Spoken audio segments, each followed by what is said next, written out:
Treatment के बाद कैसा लगा? अच्छा लगा। लाइट होगी बॉडी, कोई स्टिफनेस वगैरह कुछ नहीं है, लाइट होगी बॉडी बिल्कुल। मूवमेंट्स करके देखी, कोई पेन नहीं। अभी आप ये सोच रहे होगे कि अभी डॉक्टर साहब क्या कर रहे थे।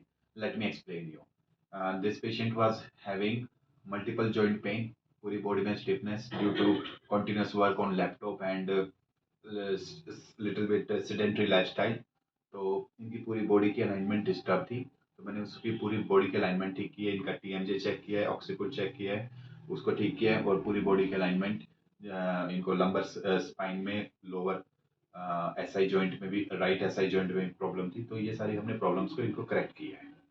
तो आफ्टर द ट्रीटमेंट अभी आपने सुना कि कैसे बॉडी एकदम से लाइट हो जाती है, सारे पेन्स खत्म हो जाते हैं, और उसके बाद बॉडी बहुत ही एनर्जेटिक फील करने लगते हो आप। So that's the magic of